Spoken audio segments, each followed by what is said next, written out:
My family is from South Lebanon. We immigrated to the United States, and at that time I had finished my high school and started college in the United States and had to start learning English, and I wanted to do something in medicine because that was my passion, chemistry and math.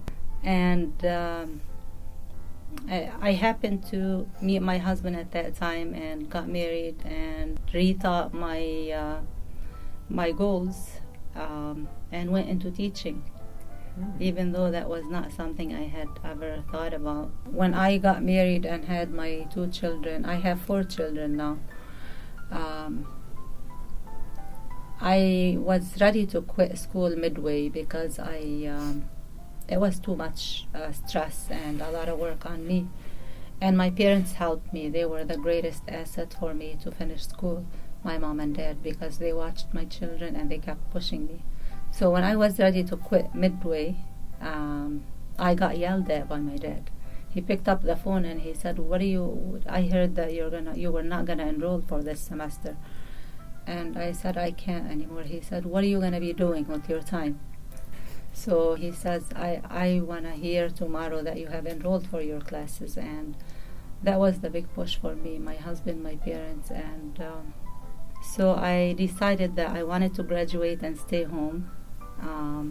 And then I got the call from Dearborn Public Schools that they needed a teacher, and the classroom that they needed to fill, they had several subs, and they truly needed someone. So I agreed to that. And since then, I haven't taken off. So I worked at Lowry School for 17 years. It's an elementary middle school and K through 8, and studied to be a reading specialist. I did this reading specialty for 3 years and then went on to different positions to be a resource teacher, where I provided professional development and interventionists, and then I became the assistant principal at Lowry in 2001.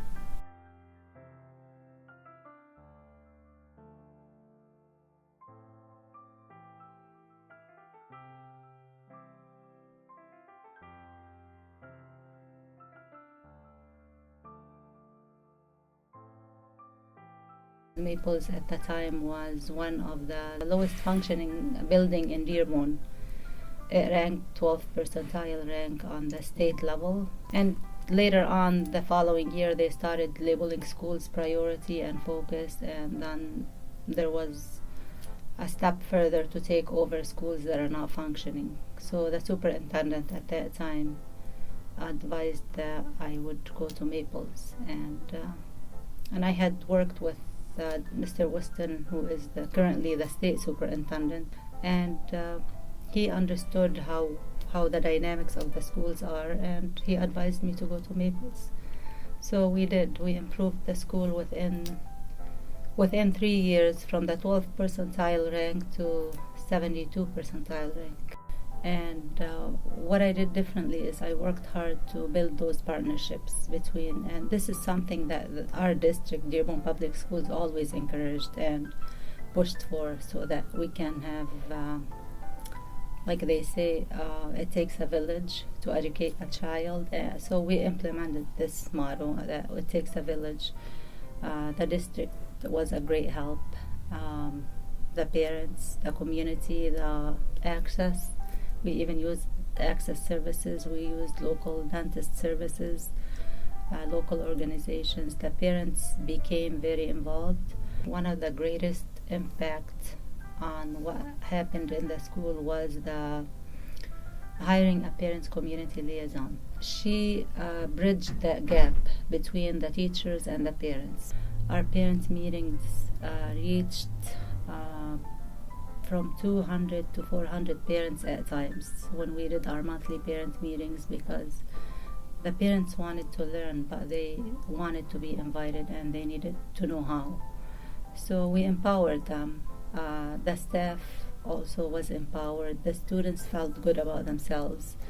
Everybody was working very hard, and it became a reward school for 3 consecutive years. A reward school is a school that's making the greatest improvement, that's named by the state, or a school in the top 95 percentile.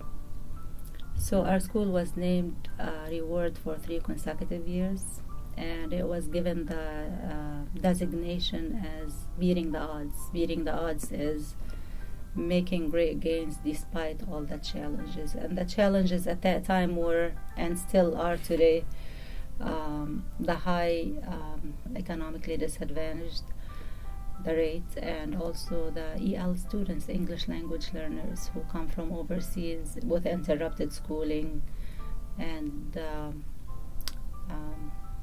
zero proficiency in terms of English language. So it was a tightly knit culture of learning between the teachers, myself, and the parents. You would walk in the classrooms and you would see a parent volunteering to teach a lesson to a small group of children, and that parent would have been trained by one of us. Like I said, partnerships with the community organizations. I think, like they say, it takes a village.